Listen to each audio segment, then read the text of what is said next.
अस्सलामु अलैकुम वरहमतुल्लाहि वबरकातुहू। मेरा YouTube channel graphic skills for you में आपका खैर मकदम है, अहलन व सहलन है।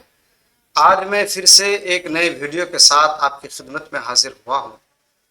आज मैं आपको बताने जा रहा हूँ कि इस तरह का बिजनेस कार्ड अगर आपको डिजाइन करना हो तो कैसे होगा, किस तरह से होगा, क्या प्रोसेस है।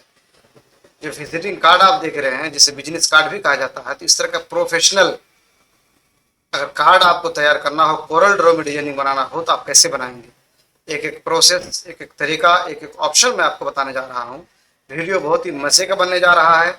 जो लोग ग्राफिक्स से दिलचस्पी रखते हैं या फिर जो लोग प्रिंटिंग प्रेस की दुकान भविष्य में करना चाहते हैं, उन लोग के लिए बहुत ही लाभदायक वीडियो है।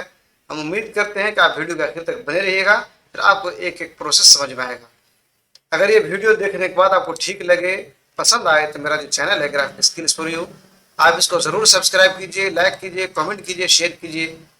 चलिए मैं आपको बताता हूँ कि इस तरह का बिजनेस कार्ड आप कैसे डिजाइनिंग करेंगे। इसके लिए आप एक नया पेज लीजिए जिसका शॉर्टकट किए कंट्रोल एन। कंट्रोल एन से नया पेज जब ओपन हो जाएगा तो मिलीमीटर को कर लीजिए इंचेज, पेज को कर लेते हैं लैंडस्केप। करने के बाद जो हमने ये बनाया है इसको हम पहले कॉपी करके लिखाते हैं। यहाँ पर इस पेज में लिखाते हैं, इसको यहाँ पर छोटा करके रख देते हैं, यहीं बगल में रख देते हैं। चलिए आ गया। आने के बाद मैं आपको एक चीज़ बता दूं, चूंकि मैं जिस भी वीडियो को बनाता हूं उसमें बारहा मैं इस चीज़ का जिक्र ज़रूर करता हूं कि किसी भी चीज़ के डिजाइनिंग के लिए, कोई भी चीज़ को बनाने के लिए साइज मेन रोल अदा करता है। अगर आपको साइज मालूम नहीं होगा तो फिर आप डिजाइनिंग नहीं कर पाएंगे, बड़ा हो जाएगा, छोटा हो जाएगा, आपको मशीन में आउट हो जाएगा, वो तो बहुत दिक्कत हो जाएगी। तो उसके लिए फिर आपको साइज को समझना होगा। इस तरह का जो विजिटिंग कार्ड बनता है या बिजनेस कार्ड जो तैयार होता है उसका साइज क्या होता है। आप एक रेक्टेंगल लीजिए, रेक्टेंगल ऐसा ड्रॉ कीजिए, उसका साइज होता है, मैं आपको बता दूं, 3.35 बाय 2.1 यानी 10 इंच में होता है। ये उसका परफेक्ट साइज होता है। विजिटिंग कार्ड का साइज एक्चुअली यही साइज होता है, 3.35 और 2.10 इंच। इतना आप साइज इसको पहले कर लीजिए। अब इसी बॉर्डर के अंदर में आपको डिजाइन क्रिएट करना है। आप इस बॉर्डर के अंदर में जो भी चीज लिखेंगे इसी बॉर्डर के अंदर में लिखेंगे, इसी के अंदर में आपको डिजाइन बनाना है। बनाने के बाद जब भी आप इसको प्रिंट कीजिएगा तो आपको एक्चुअल जो साइज है वही साइज में प्रिंट होगा। आप इस चीज को नोट करके रखिएगा। चलिए इस तरह से हो गया। होने के बाद इस तरह का डिजाइन बना हुआ दिख रहे हैं, किस तरह शेप आकार बना हुआ है, कैसे होगा मैं एक चीज समझाने की कोशिश करूंगा। उसके लिए फिर आप रेक्टेंगल टूल में जाइए। जाने के बाद यहाँ से जो नोट आएगा आप इस माउस से क्लिक करके एक छोटा सा है इस तरह से बना लीजिए, सेम जैसे वो बना हुआ है। लेकिन EDG लिख गया है, इसका मतलब है कि लाइन में टच हो गया है। ये चुंबक की तरह से चिपक क्यों जा रहा है? इसलिए चिपक जा रहा है कि हमने स्नैप में जाकर के यहाँ ऑब्जेक्ट को एक्टिव रखा हुआ है, इसलिए जो वहां जाता है ऑटोमेटिक चिपक जाता है, अलाइन कर लेता है, उसको मिला जाता है। ये अगर आपको यहाँ नहीं मिलेगा तो कहाँ मिलेगा? जब व्यू में जाइएगा, व्यू में आने के बाद आपको यहाँ स्नैप में आने के बाद देखिए ऑब्जेक्ट्स इसका एक्टिव है, जिसका शॉर्टकट क्या होता है? Alt+Z। चलिए इतना समझ गए। उसके बाद ये अगर थोड़ा सा बड़ा लग रहा है हल्का छोटा भी कर सकते हैं। चलिए इतना कर दिए। करने के बाद अब देखते हैं एक रेक्टेंगल यहाँ पे ड्रॉ किया हुआ है। उसके लिए क्या करना है, इसी को आप कॉपी कर लीजिए। कॉपी करने का तरीका क्या है कि कंट्रोल दबाए रखिए, माउस से लेफ्ट क्लिक कीजिए, ऐसे इधर से ला करके माउस से राइट क्लिक कर दीजिए, बन गया। इसको हल्का कर लीजिए छोटा, देखिए इतना छोटा कर लीजिए, चूंकि छोटा है छोटा कर लिए। इसी को एक और बनाना है तो इसी को ऐसे करके एक और कॉपी कर लीजिए। इतना हो गया। इतना तो समझ में आ गया होगा आप लोगों को। इतना जब हो जाएगा तो आप देख रहे होंगे कि इसमें भी एक रेड लाइन है, दिख रहे हैं? रेड लाइन है। तो रेड लाइन के लिए क्या तरीका है, इसी को इस तरह से आप यहाँ पे ला करके माउस से लेफ्ट क्लिक करके यहाँ पर राइट क्लिक कर दीजिए, बन जाएगा। इसी को राइट क्लिक कर लीजिए। या अगर आप इस तरह से नहीं समझ पा रहे हैं तो रेक्टेंगल में जाइए। जाने के बाद जो देखिए EDG लिखा आएगा, यहाँ से लीजिए, यहाँ ला करके सामने में आएगा, छोड़ दीजिए, आ गया। ज्यादा मोटा लग रहा है इसको पतला कीजिए, 1/4 दबाइए, यहाँ से इसको कर लीजिए ऐसे। हमारे ख्याल से इतना आप समझ गए होंगे। इतना जब हो जाएगा इसका आउटलाइन को कर दीजिए नन, ऐसा आउटलाइन को हटा दीजिए। आज देखिए इसमें क्या हुआ, ब्लैक। चलिए इसमें हम 50% ब्लैक किया या 90%, हल्का हल्का और कम कीजिएगा तो इसमें क्लिक कीजिए, 90% ठीक है। इतना हो गया। इसमें हम कर देंगे 100% ब्लैक, ये आ गया। अब ये वाला जो है इसमें जो कलर देख रहे हैं आप, इसमें सियान कलर है, सियान में इस तरह से क्लिक कीजिए। क्लिक करने के बाद इसमें डबल क्लिक कीजिए। उसके बाद ये कलर व्यूअर्स में जाइए, यहाँ से जो सियान है इसको आप 10% कर दीजिए। देखिए इतना हो गया। इतना होने के बाद अब आपको इस आउटलाइन को यहाँ से खत्म कर देना है। खत्म कर दिए। अब ये जो देख रही है हिस्सा, ये इसमें भी अगर आप थोड़ा सा कलर मिक्स करना चाहते हैं तो आप इसमें क्लिक कीजिए, इस पर क्लिक कीजिए। अब यहाँ जो कलर व्यूज में जाकर के सियान जो था इसको 20% कर दीजिए। देखिए इतना करने से क्या पता चलता है कि उभरा हुआ सा महसूस होता है कि एक है एक है, देखते जैसे लग रहा है कि यहाँ से उभरा हुआ महसूस हो रहा है। इतना जब हो जाएगा, होने के बाद आपको करना क्या है, इस तरह से आपको कैसे बनेगा मैं आपको बताने जा रहा हूँ। यहाँ क्लिक कीजिए, एक इस तरह से जो आएगा छोड़ दीजिए। इसका मतलब है कि जो लाइन का आखिरी हिस्सा बॉक्स है इस पर टच कर गया। इतना हो गया। होने के बाद इसको इस तरह से कॉपी कर लीजिए। कॉपी करने के बाद इसको यहाँ पर लाकर छोड़ दीजिए। इतना आ गया। इसको एक कॉपी यहाँ पर कर लीजिए, इसके साथ ही मिल जाएगा। देखिए सब मिल गया है। अब इसका कलर क्या था, इसका कलर आपका रेड था, इसको रेड कर लीजिए। ये भी आपको रेड है लेकिन डार्क रेड है। रेड पे जो आप क्लिक करके रखेंगे, इसमें डार्क आएगा, डार्क पे क्लिक कर दीजिए। अब इसको भी कंट्रोल आर से रिपीट कर दीजिए। इतना होने के बाद आपको करना क्या है, तमाम को आउटलाइन को कर दीजिए नन। हो गया। इस आउटलाइन को कर दीजिए नन। इतना होने के बाद अब आपको मान के चलिए इस साइड में इसी तरह का एक पट्टी लेनी है, तो क्या करना, इसी को कॉपी करके पलटा दीजिए। कॉपी कीजिए, यहाँ ला करके जब यहाँ आएगा छोड़ दीजिए, उसको ला करके यहाँ पर मिला दीजिए। देखिए आ गया।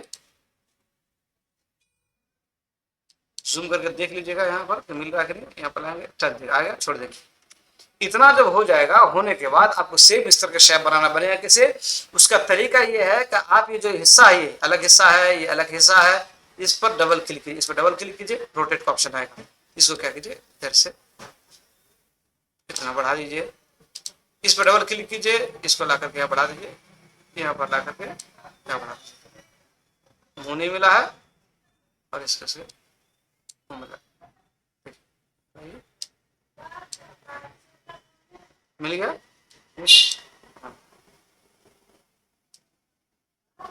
देखिए इतना आ गया, कट हो गया। अब देखिए सेम उस तरह का शेप नुमा ये बन गया है। साथ ये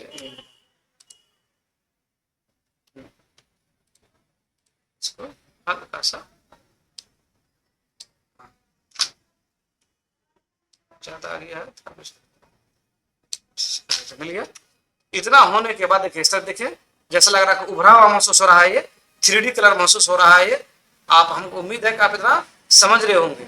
अब करना क्या है, ये इस तरह से बना हुआ कैसे बनेगा, इसी को लीजिए, इसको लीजिए, दोनों को लाइए यहाँ पर, कंट्रोल प्रेस किए रखिए, दोनों को लेकर के आइए, यहाँ से ऐसे क्लिक कर दीजिए, कॉपी बन जाएगा। कॉपी बनने के बाद ये जो सिंगल है इसको कलर करके इस पे इसके साथ पावर क्लिप करना है, जो बनाए थे इसके साथ पावर क्लिप करना है। उसके लिए क्या करना है, यहाँ क्लिक करेंगे, क्लिक करने के बाद ऑब्जेक्ट में जाना है, ऑब्जेक्ट में आने के बाद power clip place inside frame, इसको हल्का टच कर दीजिए, चला गया अंदर में। फिर इसको इस तरह से क्लिक कीजिए, ऑब्जेक्ट, ऑब्जेक्ट में आने के बाद object power clip place inside, ये ब्लैक में क्लिक कर दीजिए, चला गया अंदर। इतना तो समझ में आ गया आपको। इतना होने के बाद अब मान के चलिए ये जो है ये इसको भी आपको पावर क्लिप करना है, क्योंकि ये बाहर से है तब ना देखने में लगेगा 3D। आपको आना है ऑब्जेक्ट में, पावर क्लिप, इनसाइड में क्लिक करके इसमें टच कर देना। इसमें टच करने के बाद आपको करना क्या है, इसी का एक कॉपी लेना है, क्लिक कीजिए। तो ये जो है इसको भी आप कर दीजिए, पावर क्लिप करने के बाद इसको डन कर दीजिए। देखिए इतना हो गया। देखिए इसमें आपको समझ में आ गया होगा 3D महसूस हो रहा है। इसमें देखिए यहाँ से आके यहाँ कट गया, यहाँ से आके फिर ज्वाइन ले लिया है, सेम इस तरह से ये बन गया है। इतना होने के बाद अब इसमें कोई चीज़ भी आप लिख सकते हैं, अपना नाम लिखना चाहते हैं लिख सकते हैं। जैसे हमने इसमें अपना नाम लिख के रखा हुआ है, यहाँ पर क्लिक कीजिए, यहाँ फॉन्ट को कीजिए 10, अब कैप्स लॉक ऑन कीजिए, लिख दीजिए यहाँ पर, इसको कर लीजिए बोल्ड, यहाँ रखिए इसको, रखिए इसको जैसा रखना चाहते हैं उसको रख सकते हैं, सेंटर में। इतना होने के बाद क्या लिखा हुआ है, जैसे ग्राफिक डिजाइनर लिखा हुआ है, ग्राफिक डिजाइनर, इसमें कोई दिक्कत की बात नहीं है। फॉन्ट कर लीजिए 10, कैप्स लॉक कर दीजिए ऑफ, आ गया। अब इसको यहाँ पर कर दीजिए, बोल्ड बढ़ा लीजिए, इटालिक कर दीजिए। इसके साथ में शिफ्ट के साथ उसको सेलेक्ट करना, सी दबाना, सेंटर में आ जाएगा। आ गया। आने के बाद अब इसी तरह से आपको लिखना है। हम चूंकि एक एक चीज करके लिखेंगे तो बहुत समय लग जाएगा, आप लिख के रखे होंगे, आप उसी से आपको कॉपी पेस्ट कर लेना। चलिए हम इसी को कॉपी पेस्ट कर लेते हैं। ये है, ला करके यहाँ पर धर दीजिए आप, ईमेल है ये, यहाँ ला कर धर दीजिए। लोकेशन है, एड्रेस है, इसको ला करके यहाँ धर दीजिए। ये लिखा हुआ है, इसको ला के यहाँ दे दीजिए। ये सब चीज जो देख रहे हैं सब, ये विजिटिंग कार्ड में ऐड नहीं है, ये शामिल। ये जो लिखा हुआ है, ये मेरा लोगो है, ये कोरल ड्रॉ बना है 2020 में, वो दिखा रहा है। ये मेरा चैनल का नाम है, लोगो है ये, और ये सब चीजें ऊपर से रखे हुए। इतना होने के बाद जैसे कि आपको अगर अपना क्या कहते हैं लोगो डालना है, जैसे आप किसी का दुकान का विजिटिंग कार्ड बनाना चाहते हैं तो उस दुकान का लोगो होगा, या आप अपनी दुकान का विजिटिंग कार्ड बिजनेस कार्ड बनाना चाहते हैं तो आपकी अपनी दुकान का लोगो होगा। उस लोगो को इस जगह रख सकते हैं। तब जैसे हमने इसको इसी में रख दिया है, इस तरह से आप यहाँ पर इससे एडजस्ट कर सकते हैं उसको। इसको क्लिक करके यहाँ शिफ्ट दबाइए, सी और ई दबाइए, इसके बीच में आ जाएगा ये। इस तरह से आप डाल सकते हैं। यहाँ पर आप कुछ लिख सकते हैं, जैसे हमने चैनल का नाम लिख कर रखा हुआ था, आप यहाँ लिख सकते हैं। यहाँ पर आप स्कैनर वगैरह होता है, जो मोबाइल का स्कैनर जो होता है जिसमें पैसा वगैरह डालते हुए, स्कैनर यहाँ पर आप डाल सकते हैं। ये स्कैनर के लिए जगह रख दीजिए, ये इस जगह में आप स्कैनर रख सकते हैं। जैसे हम एक स्कैनर ला के दिखाते हैं, जैसे ये मेरा स्कैनर है, तो कीजिए यहाँ ला के पेस्ट कर दीजिए। अब इतना ही को अगर लेना है तो यहाँ से क्लिक कीजिए, शिफ्ट के साथ इसको सेलेक्ट कीजिए, यहाँ से कट कर लीजिए, आगे स्कैनर को छोटा करके और डाल सकते हैं। मैं दिखाने का मकसद ये है कि अगर आप इस तरह का विजिटिंग कार्ड बनाते हैं किसी दुकानदार का या अपना, तो आप इस तरह से विजिटिंग कार्ड में इस तरह का स्कैनर आप एडजस्ट कर सकते हैं, जैसे स्कैन करके पैसा भेजने का काम होगा। देखिए सिलेक्ट कीजिए इसको, आ गया। और रह गया सवाल कि जो इस तरह का सिंबल है, जैसे यहाँ ईमेल है, ईमेल का इस तरह का फोटो कैसे आ गया, लोकेशन कैसे आ गया, ये तमाम चीजें क्या कहते हैं गूगल में मिल जाएगा। आप गूगल में जो लिखेगा लोकेशन क्लिप आर्ट इस तरह आ जाएगा। आप जब लिखेगा क्या कहते हैं जीमेल का लोगो तो इस तरह से आ जाएगा। इस तरह का फोन का सिंबल लिखेगा तो इस तरह से आ जाएगा। तो ये सब तमाम चीजें आपको गूगल में आसानी मिल जाएगी। आप वहां से डाउनलोड कर सकते हैं, कॉपी करके लाके यहाँ पेस्ट कर सकते हैं। तो इस तरह का प्रोफेशनल विजिटिंग कार्ड देखते होंगे आप इतनी आसानी से, बहुत ही जल्द बन गया है। हम उम्मीद करते हैं कि आपको ये वीडियो बहुत ही पसंद आया होगा और आपको एक एक टूल्स भी समझ में आ गया होगा। अगर आपको वीडियो ठीक लगे, पसंद आए, तो मेरा जो चैनल है ग्राफिक स्किल्स फॉर यू, आप इसको जरूर सब्सक्राइब कीजिए, लाइक कीजिए, कमेंट कीजिए, शेयर कीजिए, ताकि मैं इसी तरह का वीडियो बनाकर अपलोड करता रहूं। एक बात मैं और बता दूं कि जब आप इसको लाइक कीजिएगा या सब्सक्राइब कीजिएगा तो उसका बेनिफिट क्या होगा। सब्सक्राइब करने का बेनिफिट ये है कि जब भी मैं कोई वीडियो बना के अपलोड करूंगा, वो वीडियो आप तक पहले पहुंचेगा, उसका नोटिफिकेशन आपके मोबाइल में पहले जाएगा कि वीडियो अपलोड हो चुका है। आप उसको फिर देख सकते हैं, उससे इस्तेफादा हासिल कर सकते हैं, उससे बहुत सारी चीजें आप सीख सकते हैं। इसी के साथ मैं आज का सबक बंद करता हूँ। खुदा हाफिज।